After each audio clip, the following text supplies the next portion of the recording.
हम बुलंद करने आए हैं आपकी आवाज।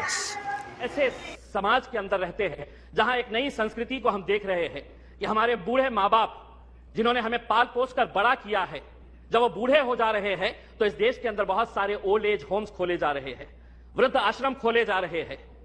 क्या इनके लिए कोई कानून है कि जिन माँ बाप ने अपने बच्चों को पाल पोस कर बड़ा किया है, जब वो बूढ़े हो गए, बच्चे की शादी हो गई तो बहू को माँ बाप पसंद नहीं आ रहे, अपने सास ससुर पसंद नहीं आ रहे, बेटा अपने माँ बाप को बोझ समझ रहा है और एक दिन दोनों बेटा बहू अपने बूढ़े माँ बाप को उठाते हैं, ले जाते हैं और जिस तरह घर का कचरा उठाकर हम बाहर फेंक देते हैं तो हम उन्हें ओल्ड एज होम में ले जाकर छोड़ दे रहे हैं। मैं तमाम सदस्यों से हाथ जोड़कर विनती करना चाहूंगा, मैं भी दिवाली के वक्त औरंगाबाद के मेरे चुनावी क्षेत्र के वो एक ओल्ड एज होम में गया था। मंत्री जी, हैरानी हुई वहां पर देखकर कि एक रिटायर्ड जज वहां पर उस ओल्ड एज होम में है। मुझे यकीन नहीं हुआ जब मैंने उसका नाम सुना कि उसके बेटे, इतना बड़ा घर है, ऐसा नहीं है कि बहुत गरीब है कि आप मां बाप को पाल नहीं सकते हैं, लेकिन एक रिटायर्ड जज भी उस ओल्ड एज होम में जब हमने देखे तो तब समझ में आया कि यह समाज कहां जा रहा है करके। तो ऐसे लोगों के लिए क्या कानून होना चाहिए? फैमिली कोर्ट के जरिए पति पत्नियों का विवाद तो जो है यह जिंदगी भर चलता रहेगा, इन्हें भी इंसाफ मिलना चाहिए, लेकिन वो बूढ़े मां बाप कहां जाएंगे?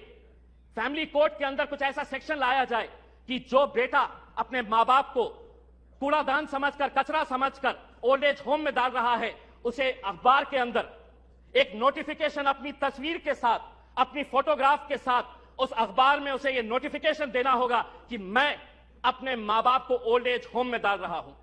ऐसे बच्चों को समाज के सामने हमें खड़ा करने की जरूरत है। लाइए कानून, वरना वो बूढ़े मां बाप जो रोकने के अलावा कुछ नहीं कर सकते हैं, क्योंकि कोई कानून नहीं है। उनका कसूर सिर्फ इतना है कि उन्होंने अपने बच्चों को पाला पोसा बड़ा किया। पूना में किसी ओल्ड एज होम के अंदर जाइए, ज्यादातर वो परिवार के बूढ़े मां बाप मिलेंगे कि जिनके बच्चे इंजीनियर हो गए, इंजीनियर होने के बाद वो यूएस में पैसा कमाने के लिए गए, पैसा कमा रहे हैं, लेकिन मां बाप के लिए एक कमरे का घर नहीं है तो ओल्ड एज होम में लेकर जाकर छोड़े। ये एक संस्कृति हम डेवलप कर रहे हैं। फैमिली कोर्ट्स के जरिए मैं मंत्री जी आपसे यह अनुरोध करना चाहूंगा कि आप कुछ ऐसा कानून इन लोगों के लिए भी लेकर आइए जो बच्चे अपने मां बाप को आज यहां पर ले जाकर छोड़ रहे हैं। मैं मंत्री जी आपसे एक सवाल करना चाहूंगा, अदालतें तो बन जाएगी, फैमिली कोर्ट्स का ये जो आप अमेंडमेंट लेकर आ रहे हैं ये सिर्फ हिमाचल प्रदेश और नागालैंड से ताल्लुक है। बहुत सारे जितने भी सम्मानीय सदस्य हैं उन्होंने यही कहा है कि justice delayed is justice denied. Nagaland का एक्ट कब बना था? नागालैंड का एक्ट 2008 के अंदर बना है।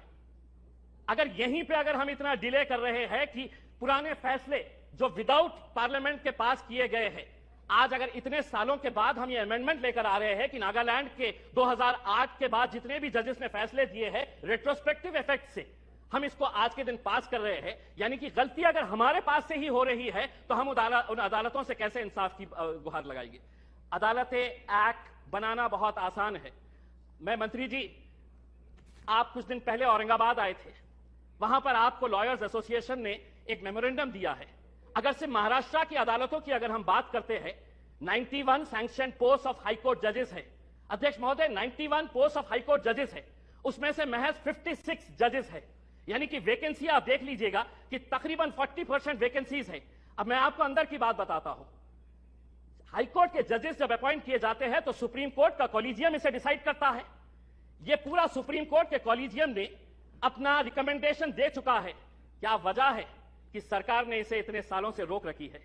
क्यों नहीं? आप अगर ये मानते हैं, सभी लोग कह रहे हैं कि पेंडिंग केसेस है, तो सरकार की क्या मजबूरी है कि हाईकोर्ट के जजेस जब सुप्रीम कोर्ट कॉलेजियम ने रिकमेंडेशन भेज चुका है तो सरकार क्यों रोक रही है? हम भी जानते हैं, विपक्ष अच्छी तरह से जानता है कि क्यों रोका जा रहा है करके, लेकिन आज जब आप जवाब देंगे तो हम उम्मीद करेंगे कि आप इन फैमिली कोर्ट्स के अलावा, क्योंकि आज आप एक्ट तो अपने आंकड़ों के जरिए पास कर लेंगे, लेकिन सिर्फ इमारत बनाने से इंसाफ नहीं मिलेगा। उस इमारत के अंदर उस कुर्सी के ऊपर बैठने वाले, ये सदन कोई मायने नहीं रखता है अगर वो ये स्पीकर की कुर्सी खाली रही तो।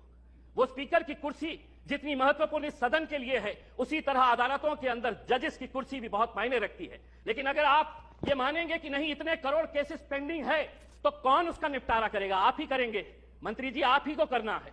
और अगर सुप्रीम कोर्ट कॉलेजियम ने अपना महाराष्ट्र के जजेस का रिकमेंड कर चुका है, तो सरकार उसे क्यों रोकी है, इसका जवाब भी आपको देने की जरूरत है। आपने एक ट्रिपल तलाक का कानून लेकर आए थे, इसके जरिए यह भी फैमिली कोर्ट का मैटर है। मैं आपसे पूछना चाहूंगा, उस वक्त जब ट्रिपल तलाक का मामला आया था तो बहुत सारे लोगों ने चीख चीख कर कहा था कि हमें मुस्लिम बहनों के साथ इंसाफ करने की जरूरत है।